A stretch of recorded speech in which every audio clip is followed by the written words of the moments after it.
दोस्तों नमस्कार। मैं नसुरांचली कथा कहानी और उपन्यास की संग के साथ पुनः हाजिर हूँ। दोस्तों, इस समय हम लोग सुन रहे हैं शरत चंद्र चट्टोपाध्याय की लिखी हुई कुछ श्रेष्ठ कहानियों का वाचन। इस कड़ी में आज लीजिए सुनिए उनकी लिखी हुई कहानी मुकदमे का नतीजा का वाचन मेरे अर्थात नसुरांचली के स्वर में। वृद्ध सामंत वृंदावन की मृत्यु के उपरांत उनके दोनों बेटे शिबू और शंभू प्रतिदिन लड़ते रहने पर भी 5-6 महीनों तक एक साथ पकाते खाते रहे, किंतु निर्वाह न कर पाने के कारण बाद में दोनों अलग हो गए। गांव के जमींदार चौधरी साहब ने संयुक्त संपत्ति, खेती बाड़ी, जमीन जायदाद और बाग तालाब आदि का दोनों में विभाजन कर दिया। इस आधार पर बड़ा भाई पुराने घर में ही रहता रहा और छोटा भाई शंभू तालाब के पास मिट्टी का घर बनाकर अपनी पत्नी मतलब छोटी बहू और बाल बच्चों के साथ उसमें रहने लगा। सारी संपत्ति का बंटवारा हो गया, किंतु बासों का एक झुरमुट संयुक्त अधिकार में बना रहा। शिबू का तर्क था कि उसे पुराने पड़ गए अपने मकान को नए सिरे से बनवाना है, तो इसके लिए उसे बांसों की भारी आवश्यकता पड़ेगी। छप्पर, खूंटी आदि सभी कामों के लिए बांस चाहिए ही होंगे। अपना यह झाड़ न रहा तो किसके आगे हाथ फैलाएगा। विरोध करता हुआ शंभू व्यंग की भाषा में बोला, क्या इनकी आवश्यकता ही वास्तविक आवश्यकता है? क्या मेरी आवश्यकता का कोई महत्व नहीं? क्या मेरा काम केले के पत्तों से चल जाएगा? मेरा अनुरोध है कि मेरी आवश्यकता की उपेक्षा करना उचित नहीं है। इस प्रकार दोनों की आवश्यकता की पूर्ति के इस साधन को दोनों के संयुक्त अधिकार में रहने दिया गया। इसका दुष्परिणाम यह हुआ कि शंभू द्वारा एक टहनी को काटने की चेष्टा करने पर शिबू गड़ासा लेकर उस पर झपटता और शंभू यदि शिबू की पत्नी को बांस के पास खड़ा भी देख लेता तो लाठी लेकर आ जाता। षष्ठी देवी की पूजा के दिन धार्मिक अनुष्ठान के अवसर पर बड़ी बहू गंगामणि को थोड़े से बांस के पत्तों की आवश्यकता थी। इस गांव में यह आवश्यकता कहीं से भी पूरी की जा सकती थी, किंतु अपने यहाँ पत्ते सुलभ होने पर किसी दूसरे के आगे हाथ पसारना उचित नहीं लगता था। इसके अलावा उसने सोचा कि उसका देवर अब खेत पर चला गया होगा और घर में अकेली रह गई होगी छोटी बहू कोई बखेड़ा खड़ा नहीं करेगी। किंतु न जाने शंभू किस कारण उस दिन अभी तक खेत पर न जाकर घर पर ही बैठा था। बासी भात खाकर हाथ मुंह धोने जा रहे शंभू के पास आकर छोटी बहू ने बड़ी बहू द्वारा किए जा रहे उत्पात की जानकारी दी, तो क्रोध से तमतमाते शंभू ने बांस के झुरमुट के पास पहुंचकर भाभी के हाथ से पत्ते छीन लिए और तोड़ मरोड़ कर इधर उधर फेंक दिए। इसी के साथ उसने अपनी भाभी को ऐसी खरी खोटी सुनाई कि बड़ी बहू तिलमिला उठी। भाभी के प्रति शंभू का यह व्यवहार निसंदेह निंदनीय था। क्रोध से उफनती बड़ी बहू ने खलिहान से अपने पति को बुलवा भेजा। शिबू कुछ असामान्य घट जाने की आशंका से हल चलाना छोड़कर हाथ में हंसिया लेकर घर आ पहुंचा। पत्नी के रुदन पर उत्तेजित शिबू ने हवा में हंसिया घुमाते हुए शंभू को चुनौती के स्वर में भद्दी गालियां दी, जिन्हें सुनकर लोग इकट्ठे हो गए। इतने पर भी संतुष्ट न होने पर वह अपनी शिकायत लेकर चौधरी साहब के यहाँ जा पहुंचा और उत्तेजित स्वर में बोला, यदि आपसे भी मुझे न्याय नहीं मिलेगा तो मैं न्यायालय में शंभू के विरुद्ध मुकदमा ठोक दूंगा। ऐसा न करने पर तो मुझे अपने आप को मर्द कहलाने पर लज्जा आएगी। शंभू अपनी भाभी के हाथ से पत्ते छीनने के बाद हल चलाने खेत में चला गया था। स्त्री ने घर में अकेली रह जाने का रोना रोया, किंतु शंभू ने ध्यान ही नहीं दिया। पति के आने पर शेरनी बनी जेठानी ने आसमान सिर पर उठाकर सारा मोहल्ला इकट्ठा कर लिया। जेठ ने आकर जो सुनाया उसका वर्णन करना भी उचित नहीं लगता। छोटी बहू ने छोटी होने की लोक मर्यादा का निर्वाह करते हुए चुपचाप सब कुछ सुन सह लिया। इससे उसका तन बदन जलने लगा। पति पर भी उसका क्रोध अपने चरम उत्कर्ष पर था, जिसके कारण उसने खाना पकाने का विचार ही छोड़ दिया। वह उदास भाव से पैर पसार कर लेट गई और सुबकने लगी।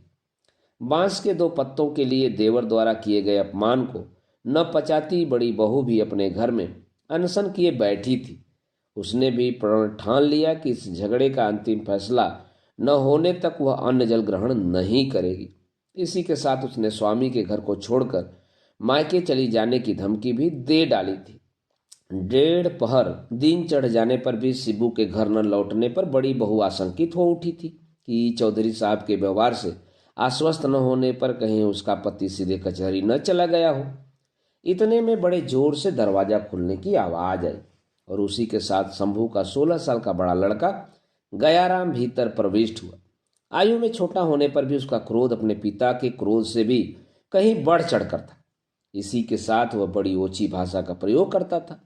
वह गांव के छोटे से स्कूल में पढ़ता था और आज के दिन 10:30 बजे स्कूल में छुट्टी हो जाती थी। गयाराम अभी 1 साल का ही हुआ था कि उसकी मां स्वर्ग सिधार गई। शंभू ने दूसरा विवाह तो कर लिया, किंतु बालक के पालन पोषण का भार बड़ी बहू ने अपने ऊपर ले लिया था। दोनों भाइयों के अलग होने तक ताई ने अपने कर्तव्य का पूरी ईमानदारी से पालन किया। नई बहू के साथ बालक का कोई खास लगाव नहीं बन पाया। इसी कारण दोनों भाइयों के अलग हो जाने पर भी बालक का ताई के घर आना जाना पहले जैसा ही बना रहा। आज अपने घर में जाने पर गयाराम ने चूल्हा ठंडा देखा तो वह अत्यंत क्रुद्ध हो उठा और फिर ताई के घर चला आया।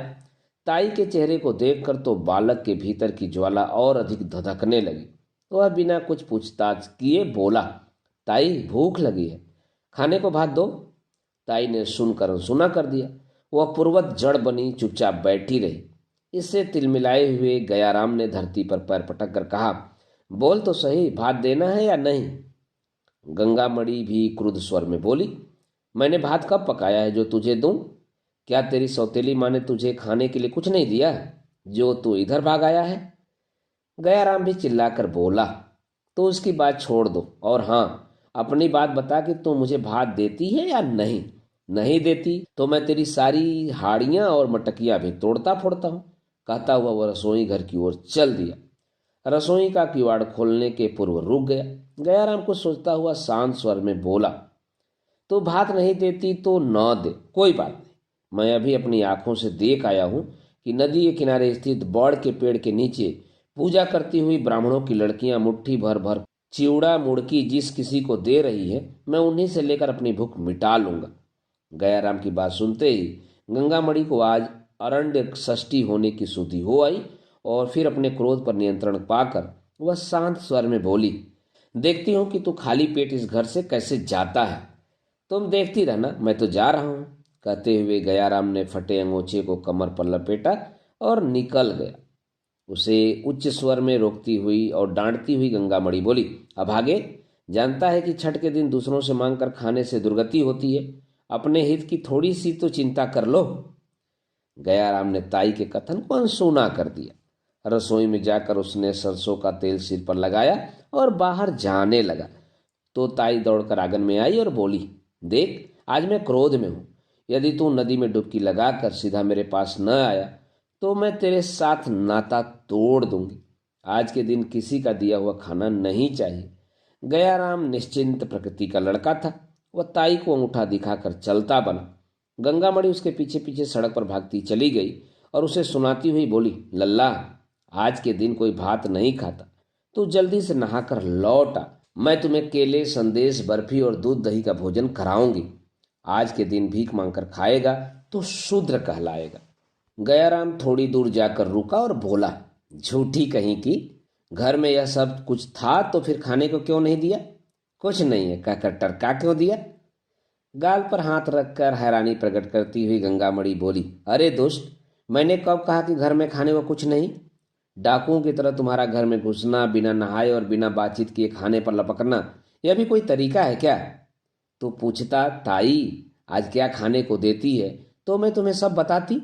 अब बहस मत कर, जल्दी से नहा कर आ, खाने को बहुत कुछ मिलेगा, कोई कमी नहीं है।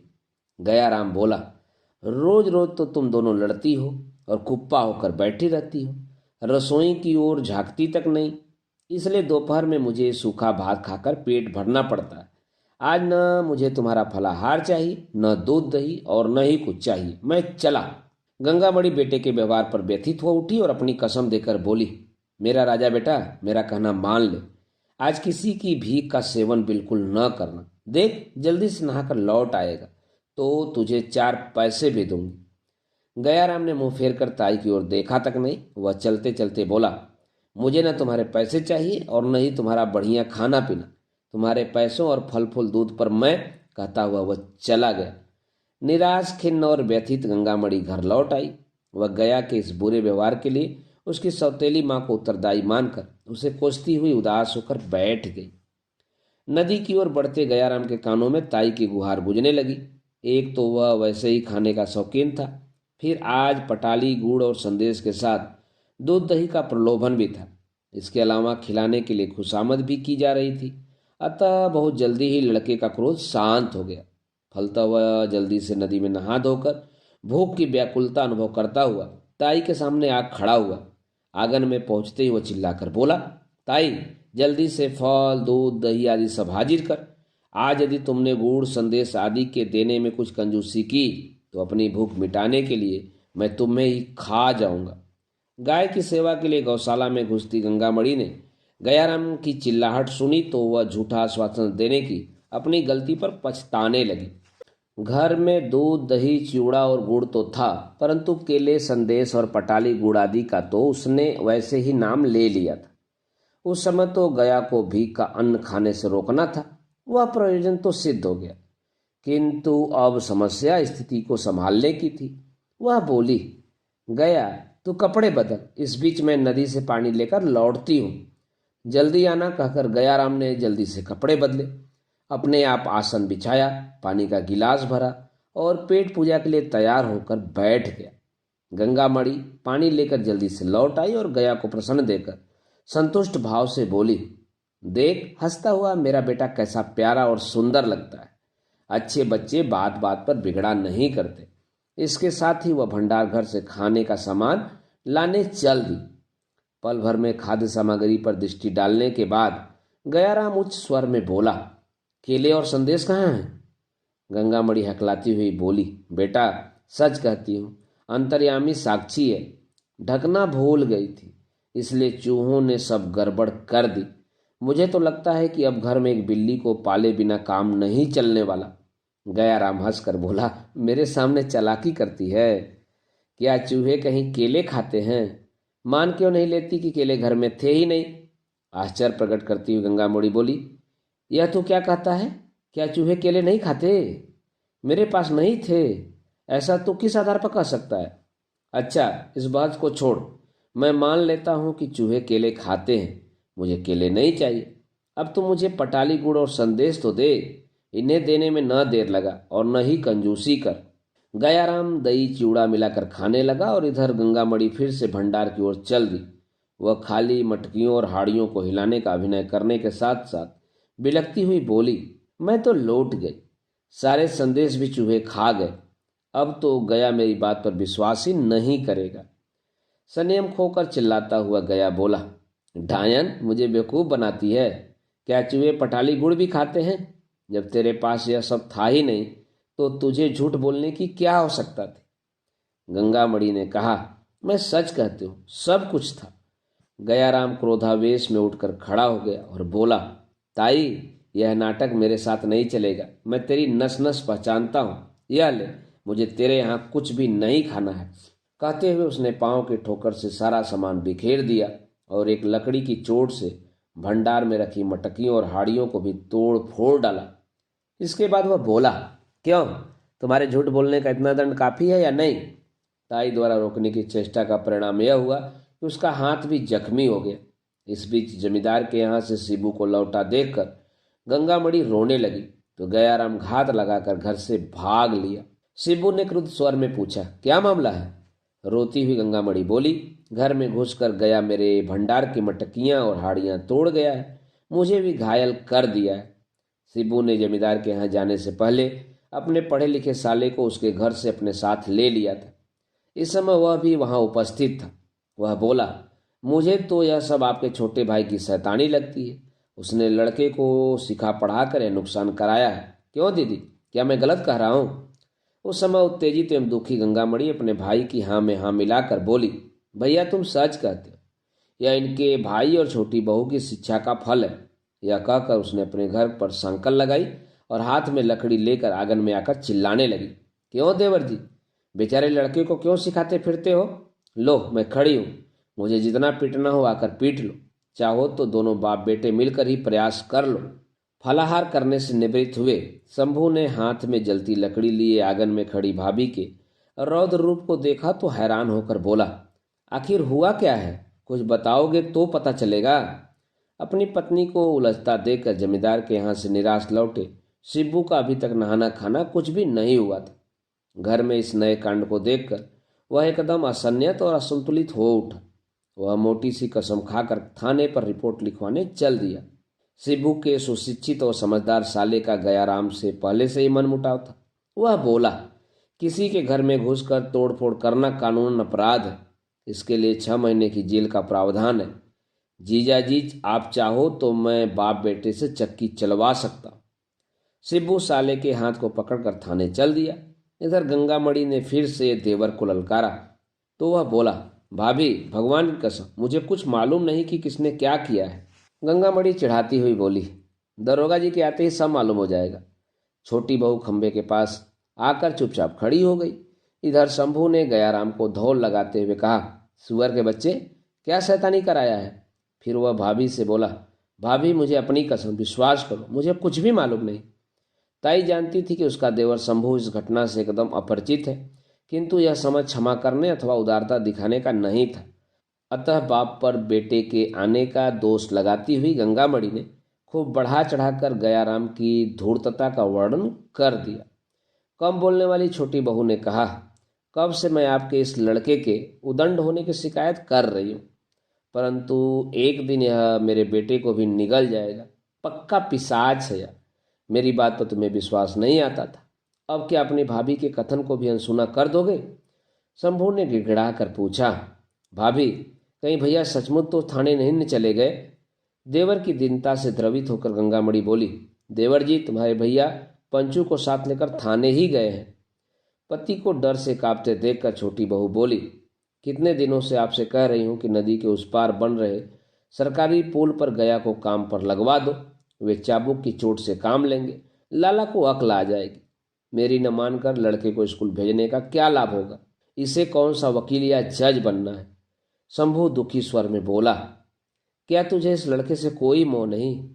मैंने सुना है कि बहुत सारे मजदूर खुदाई में दबकर मर जाते। इस हालात में मैं अपनी छाती पर कैसे पत्थर रख सकता हूँ? छोटी बहू बोली, तो फिर बाप बेटा जेल की रोटियां तोड़ो।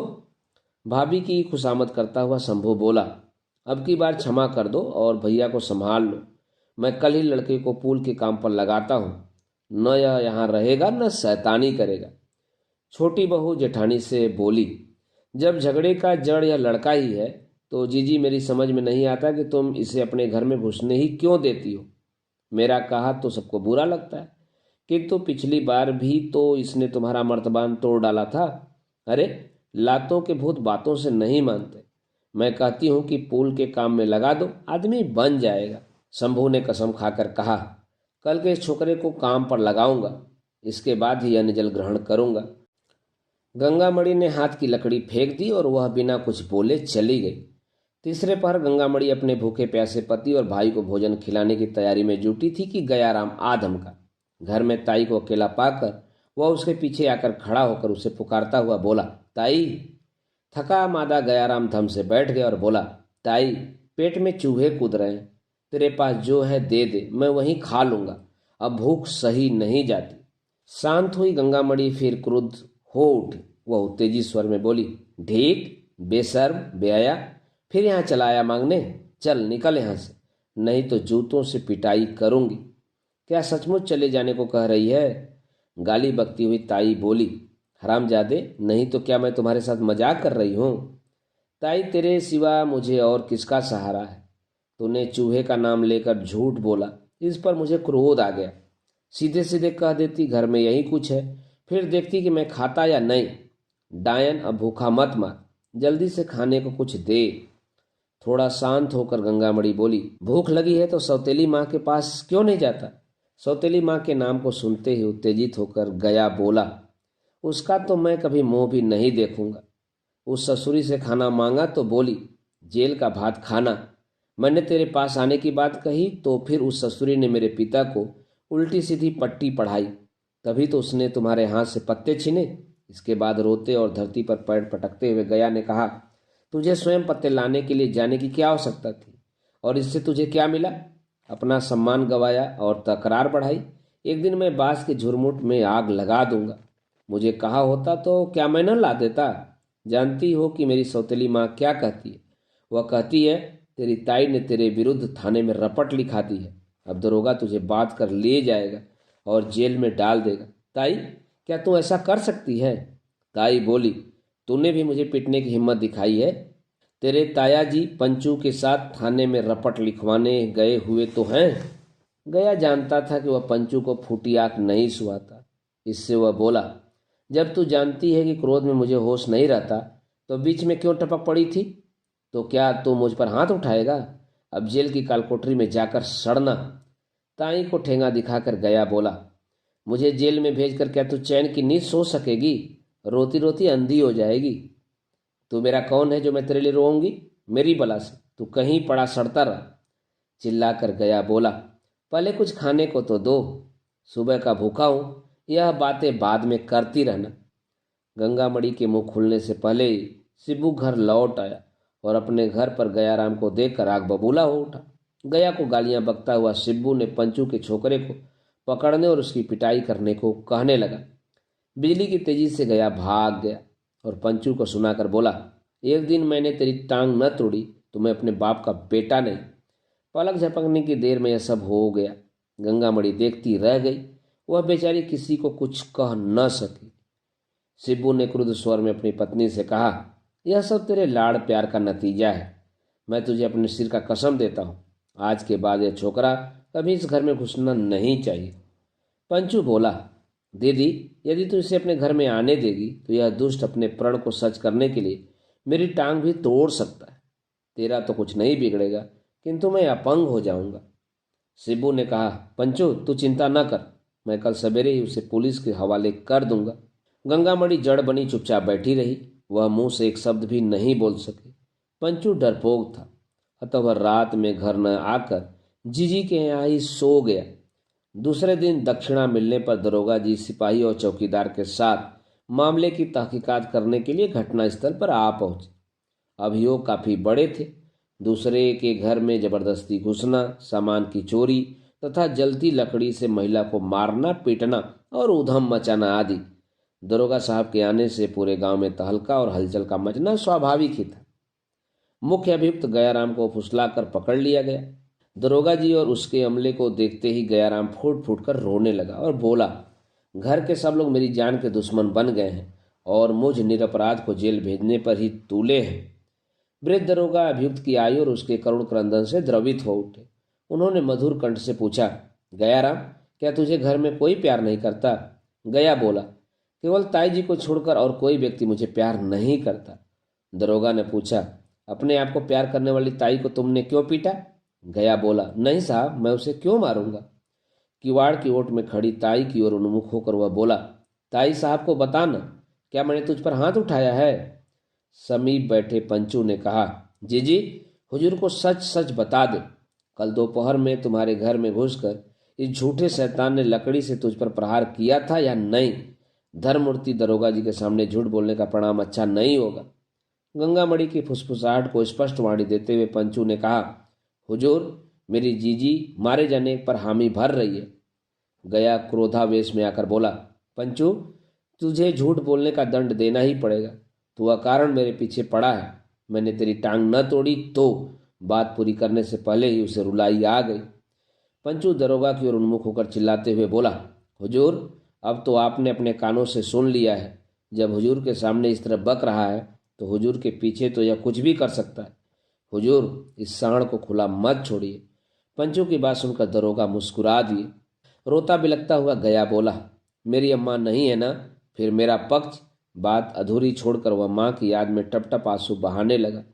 आज तक उसने न कभी माँ को याद किया था और न ही उसे याद करने की आवश्यकता पड़ी थी, किंतु आज वह बुरी तरह उसकी याद में बिलख रहा था। अभियुक्त शंभू के विरुद्ध कुछ प्रमाणित नहीं हो सका।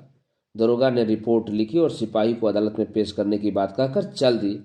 पंचू ने अदालत में मामला चलाने और मुकदमे की पैरवी करने का जिम्मा ले लिया। गांव में उसने यह प्रचार आरंभ कर दिया कि उसकी बहन को पीटने के जुर्म में दरोगा जी गया को जेल भेजने की अदालत से सिफारिश कर गए हैं। गया लापता हो गया। गांव में शिबू के इस आचरण पर थू थू हो रही थी। शिबू एक एक से तकरार करता फिरता है, किंतु उसकी पत्नी किसी से कुछ नहीं कहती। गया की दूर की मौसी ने गंगामणि के पास आकर उसे खूब खरी खोटी सुनाई, किंतु गंगामणि ने मुंह तक नहीं खोला। शिबू ने पड़ोसी से यह सब सुना तो पत्नी से बोला, क्या तू गूंगी हो गई है जो चुपचाप अपना अपमान कराती रहती है? गंगामणि बोली, बहस करने से क्या लाभ। शिबू ने कहा, मैं घर पर होता तो उस शैतान स्त्री को झाड़ू मारकर घर से भगा देता, तो फिर अब तुम अपना काम धंधा छोड़कर घर में ही बैठे रहा करो। कहती हुई अपना काम निपटाने लगी। शिबू को घर पर न पाकर शंभू झुरमुट से कितने बांस काट कर ले गया। काटने की आवाज़ सुनकर बाहर आई गंगामणि ने यह सब अपनी आंखों से देखा, किंतु रोकना टोकना तो दूर रहा, बिना पास फटके उल्टे पैर लौट गई। 2 दिन के बाद शिबू को पता चला तो वह पत्नी से बोला, क्या तुमने अपने कानों में रुई ठूस रखी है जो पास में हो रही कटाई की आवाज़ को सुन भी नहीं सकी? गंगामणि बोली, मैंने सुना ही नहीं, अपितु अपनी आंखों से देवर को बांस काटते देखा भी है। क्रुद्ध हुए शिबू ने कहा, तो फिर मुझे बताया क्यों नहीं? क्या बताती? क्या देवर जी उसके बराबर के भागीदार नहीं है? यह अकेले हम लोगों का तो नहीं है? हैरान परेशान हुआ शिबू बोला, तेरा तो दिमाग खराब हो गया लगता है। शाम को कचहरी से थका मादा घर लौटा पंचू धम से धरती पर बैठ गया। गाय बैलों के लिए कुट्टी तैयार करते शिबू की दृष्टि पंचू के खिले चेहरे पर नहीं पड़ी। उसने सकुचाते हुए पूछा, क्या कोई नई और अद्भुत घटना घटी है? मुस्कुराता हुआ पंचू बोला, जो मुझे करना चाहिए था वो करके आया हूँ। उस साले गया की गिरफ्तारी का वारंट निकलवा दिया है। अब साला दिख जाए तो गिरफ्तार होकर जेल की हवा खाए। शिबू कड़क कर बोला, चाहे जितना पैसा खर्च करना पड़े, एक बार तो इस साले छोकरे को जेल की कोठरी में बंद कराना ही है। इसके बिना मुझे शांति मिलनी ही नहीं है। शिबू और पंचू को घुटकर बातें करते और हुक्का गुड़गुड़ाते रात के 11 बज गए, किंतु खाने पीने की पुकार नहीं हुई। शिबू उठकर रसोई में गया तो अंधेरा और खामोशी देखकर लौट आया। सोने के कमरे में जाकर शिबू ने देखा उसकी पत्नी चटाई पर लेटी पड़ी है। उसने पूछा, क्या तूने खाना खाया या नहीं? तूने हमें आवाज़ क्यों नहीं लगाई? गंगामणि बोली, मैंने कहाँ खाया है? क्या तूने अभी तक कुछ पकाया ही नहीं? नहीं, मेरी तबीयत ठीक नहीं है।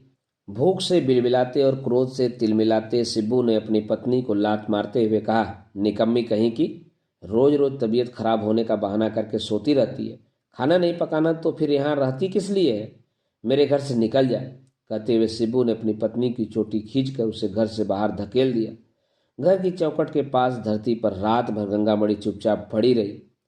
फलतः उस रात न खाना बना और न किसी ने कुछ खाया। सवेरे गंगामणि कहीं दिखाई नहीं दी। पंचू का अनुमान था कि वह उसके घर चली गई होगी, किंतु शिबू इस पर विश्वास न कर सका। पत्नी के इस व्यवहार से चिंतित और व्यथित शिबू मुकदमे की पैरवी में दिलचस्पी न ले सका। इसके साथ ही वह पत्नी से भी विरक्त हो उठा, जिससे उसने पत्नी को ढूंढने का भी कोई प्रयास नहीं किया। शाम को गंगामणि के मायके में न होने का समाचार पाकर पंचू बोला, तो फिर बुआ के घर गई होगी। धनी परिवार में विवाहित पंचू की बुआ गांव से 5-6 कोस की दूरी पर रहती थी। विशेष पर्वों, उत्सवों और समारोहों पर वह गंगामणि को आमंत्रित करती रहती थी। अपनी पत्नी से अत्यधिक प्रेम करने वाले शिबू ने क्रोधावेश में कह तो दिया, जहां उसके सिंह समाये चली जाए, मुझे उसकी कोई चिंता नहीं, किंतु भीतर ही भीतर वह उसकी चिंता में घुलने लगा। किसी भी काम में उसका मन नहीं लगता था और वह विक्षिप्त सा बन गया था। 7वें दिन अपने अहंकार को दबाकर शिबू ने पत्नी को लाने के लिए उसकी बुआ के घर गाड़ी भेज दी। दूसरे दिन गाड़ीवान ने आकर बताया कि बड़ी बहू वहां नहीं है। शिबू सारा दिन बिना नहाए और खाए पिए पागलों की तरह घर में लेटा रहा। शाम को पंचू ने आकर कहा, जीजाजी उसका पता चल गया है। उत्सुकता से एकदम चौकन्ने हुए शिबू ने कहा, कहाँ है वह? स्वस्थ तो है? स्वस्थ तो है ना? चलो उसे लेने के लिए अभी गाड़ी लेकर चलते हैं। पंचू बोला, सामंत साहब, मैं जीजी की नहीं, गया के पता चलने की बात कह रहा हूं। शिबू बिना कुछ बोले फिर से चित लेट गया। पंचू अपने जीजा को समझाने लगा, गया को गिरफ्तार कराने के अवसर को हाथ से नहीं जाने देना चाहिए। मैं तो कहता हूं कि जीजी को भनक पड़ने से पहले उस पापी को जेल में भिजवा देना चाहिए। उदास स्वर में शिबू बोला, पंचू, पहले तेरी जीजी घर लौट आए, फिर गया के बारे में सोच लेंगे। पंचू बोला, नहीं, जीजी रुकावट डाल सकती है। उसके लौट आने पर यह काम कभी न हो सकेगा। शुभ कार्य को निपटाने में देर नहीं करनी चाहिए। शिबू राजी हो गया, किंतु किसी उजड़े घर वाले का किसी दूसरे का घर उजाड़ने में उत्साह कैसे हो सकता है। अगले दिन पंचू सरकारी अमले को लेकर गया को गिरफ्तार कराने चल पड़ा। मार्ग में उसने बताया कि बड़ी कठिनाई से कहीं से पक्की सूचना मिली है कि शंभू ने लड़के का नाम बदलकर उसे पांचला के सरकारी पुल के काम में लगवा दिया है। उसे वहीं से गिरफ्तार करना होगा। शिबू ने कोई प्रतिक्रिया प्रकट नहीं की। वह एकदम चुप्पी साधे रहा। दोपहर को वे उस गांव में प्रविष्ट हुए। गांव के मैदान में पुल बनाने का काम आने वाला सामान, लोहा, लकड़ी आदि बिखरा पड़ा था। चारों ओर मजदूरों के निवास के लिए छोटी छोटी झोपड़ियां थी। काफी पूछताछ के बाद किसी एक आदमी ने बताया कि आप लोग साहब के बंगले में लिखा पढ़ी का काम करने वाले नए छोकरे के बारे में पूछ रहे हैं क्या? पंचू के हाँ कहने पर उस आदमी ने एक कोठरी की ओर संकेत किया तो वे लोग चुपके से दबे पांव वहां पहुंचे। गयाराम की आवाज सुनकर पंचू की तो बाछें खिल गई, परंतु भीतर के दृश्य पर दृष्टि डालते ही उसका चेहरा क्रोध, दुख और लज्जा से काला पड़ गया। उसने देखा कि उसकी जीजी द्वारा पकाए और परोसे गए भात को गयाराम आनंद से खा रहा है और गंगामणि उसे प्रेम से पंखा कर रही है। अपने पति को देखकर गंगामणि ने पल्लू खींचकर सिर को ढका और सनेत स्वर में बोली, आप दोनों शांत होकर नदी में स्नान करके लौटो, तब तक मैं फिर से भात पकाकर तैयार करती हूँ। दोस्तों, अभी आप सुन रहे थे शरत चंद्र चट्टोपाध्याय की लिखी हुई कहानी मुकदमे का नतीजा का वाचन मेरे अर्थात ना सुनांचली के स्वर में। दोस्तों, और भी किस्से, कहानी और उपन्यास को सुनने के लिए आप मेरे साथ जुड़े रहें। धन्यवाद।